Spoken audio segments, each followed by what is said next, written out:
Hello, kamusta kayo? Magandang umaga. Biyernes pala niyan at naaga kami nagising mag-asawa. Nauna ako nagising kay Papa Chuck dahil nga nagsaing pa ako. Na naging grab driver po kasi ang aking asawa ay super aga na talaga niya umaalis ng bahay. Pinatira naming handa kagabi dahil pumunta kami ng Shakey's, doon kami kumain.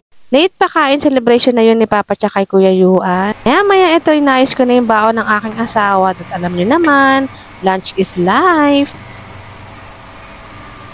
Napakabilis ng oras mga mi, ang liwanag na niya. Pumunta nga pala ako ng palengke na tagpahatid na ako kay Papa Chuck sa kanto. Wala nga pala yung lomo na hinahanap kong part ng baboy. Kaya kasim na lang ang binigyan ni Kuya at kumuha na lang din ako ng leg, 9 peraso. Kumuha na rin ako ng pang pork chop. Ganda ng baboy nila Kuya dito pero medyo pricey. Wala rin naman po akong no choice. Ito lang ang aking mabilhan at sarado ang aking suki. Pagkatapos punta na naman tayo sa mga pangsahog or gulay. Kumuha lang ako ng kamatis, sibuyas, bawang, bell pepper, patatas. Kumuha na rin ako ng mga sari-saring gulay.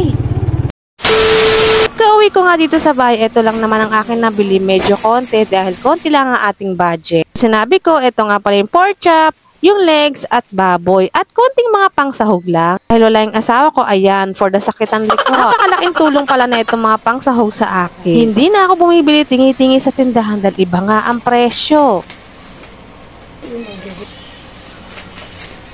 So, kung tutuusin, ang mahal pa rin talaga ng ibang gulay dito sa amin. Taga ko pala yung manok bago ko prituhin para nga naman matanggal na at maluto na yung mga dugo-dugo. Hindi po talaga ako expert magprito pagdating sa manok. Tagang hirap na hirap ako magpatanggal ng dugo. Luto sa labas, hindi naman luto sa loob. Tagang maiinis at may i-stress ka lang.